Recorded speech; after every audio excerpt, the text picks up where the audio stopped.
Hello ವೀಕ್ಷಕರೇ, welcome to ವಿದು ರಂಗರುಚಿ creations. ಇವತ್ತಿನ ರೆಸಿಪಿಯಲ್ಲಿ ನಾನು ಚೋಳೆಕಾಯಿ ಪಲ್ಯ ಅಥವಾ ಗೋರಿಕಾಯಿ ಪಲ್ಯ ಹೇಗೆ ಮಾಡೋದು ಅಂತ ತೋರಿಸ್ಕೊಡ್ತೀನಿ. ಬನ್ನಿ ಹೇಗೆ ಮಾಡೋದು ಅಂತ ನೋಡೋಣ. ಅದಕ್ಕೆ ನಾನು ಗೋರಿಕಾಯಿನ ತೊಗೊಂಡಿದ್ದೀನಿ. ಅದನ್ನು ನಾವು ಸೈಡಲ್ಲಿ ತೆಗೆದ್ಬಿಟ್ಟು ಚಿಕ್ಕ ಚಿಕ್ಕದಾಗಿ ಕಟ್ ಮಾಡ್ಕೊಳ್ಬೇಕು. ನೋಡಿ, ಕೈಯಲ್ಲೇ ಹೀಗೆ ಮುರ್ಕೋಬೋದು ಈಸಿಯಾಗಿ ನೀವು. ಇಲ್ಲಾಂದರೆ ನೀವು ಸೈಡಲ್ಲಿರೋದನ್ನ ಆ ಕಡೆ ಈ ಕಡೆ ತೆಗೆದ್ಬಿಟ್ಟು ಚಾಕುವಲ್ಲಿ ಕೂಡ ಕಟ್ ಮಾಡ್ಕೊಳ್ಬೋದು. ನಾನು ಇಲ್ಲಿ ಕೈಯಲ್ಲೇ ಮುರ್ಕೊಳ್ತಾ ಇದ್ದೀನಿ.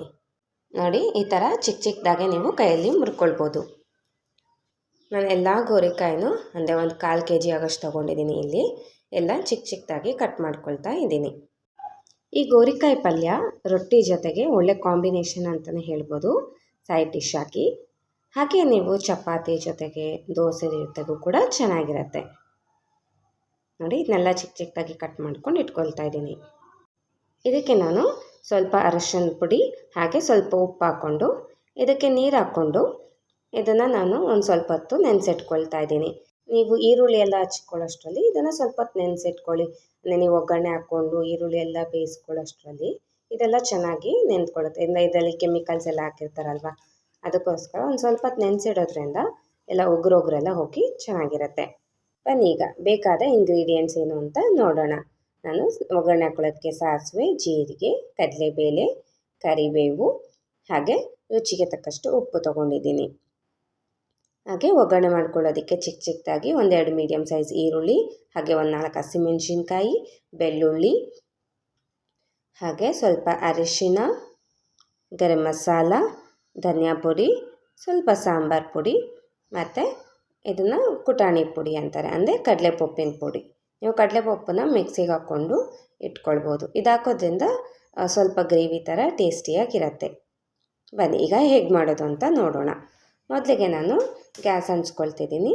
ಹಾಗೆ ಒಂದು ಬಾಣಲೆನ ಇಟ್ಕೊಳ್ತಿದ್ದೀನಿ. ಬಾಣಲೆ ಕಾದ ನಂತರ ಇದಕ್ಕೆ ನಾನು ಒಂದು 4-5 ಟೇಬಲ್ ಸ್ಪೂನ್ ಎಣ್ಣೆ ಹಾಕ್ಕೊಳ್ತಿದ್ದೀನಿ. ಎಣ್ಣೆ ಕಾದ ನಂತರ ಇದಕ್ಕೆ ನಾವು ಸಾಸಿವೆ, ಜೀರಿಗೆ ಹಾಕ್ಕೊಳ್ತಿದ್ದೀನಿ. ಸಾಸಿವೆ ಜೀರಿಗೆ ಚಟಪಟ ಆದಮೇಲೆ 1-4 ಕರಿಬೇವನ್ನ ಹಾಕ್ಕೊಳ್ಳೋಣ. ಹಾಗೆ ಇದಕ್ಕೆ 1-2 ಸ್ಪೂನಷ್ಟು ಕಡಲೆಬೇಳೆನ ಹಾಕ್ಕೊಳ್ತಿದ್ದೀನಿ. ಇದನ್ನೆಲ್ಲ ನಾವು ಚೆನ್ನಾಗಿ ಫ್ರೈ ಮಾಡ್ಕೊಳ್ತಾ ಇದ್ದೀನಿ.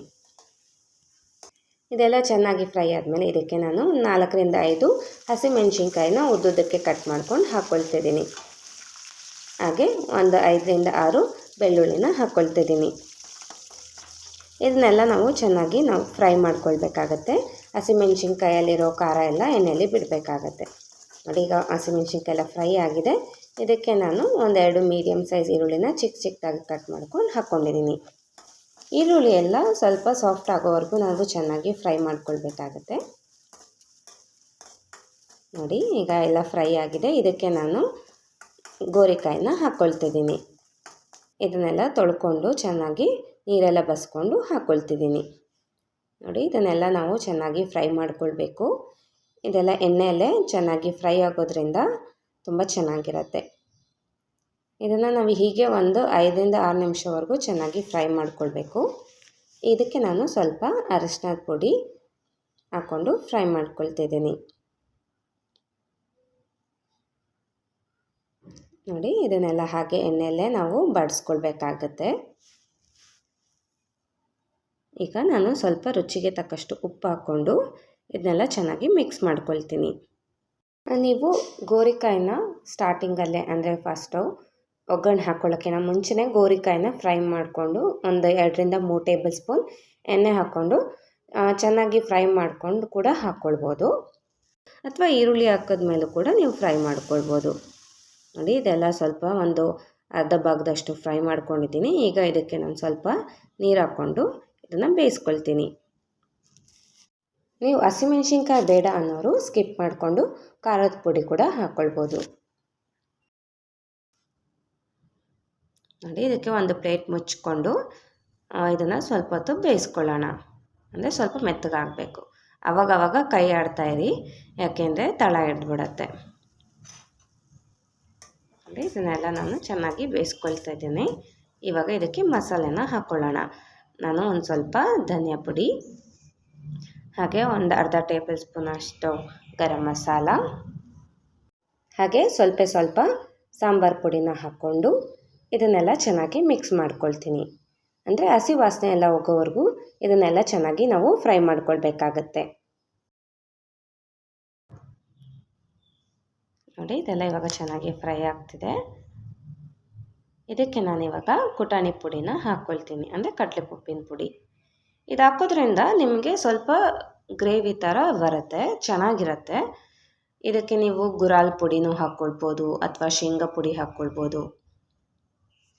ಇದಕ್ಕೆ ನಾನು ಈಗ ಸ್ವಲ್ಪ ನೀರು ಹಾಕ್ಕೊಂಡು ಇದನ್ನು ಇನ್ನೂ ಸ್ವಲ್ಪ ಬೇಯಿಸ್ಕೊಳ್ತೀನಿ. ಈ ಪಲ್ಯ ನಿಮಗೆ ರೊಟ್ಟಿ ಜೊತೆಗೆ, ಚಪಾತಿ ಜೊತೆಗೆ ಅಥವಾ ದೋಸೆ ಜೊತೆಗೆ ತುಂಬ ಟೇಸ್ಟಿಯಾಗಿರುತ್ತೆ. ಎಸ್ಪೆಷಲಿ ರೊಟ್ಟಿಗಂತೂ ತುಂಬ ಚೆನ್ನಾಗಿರುತ್ತೆ.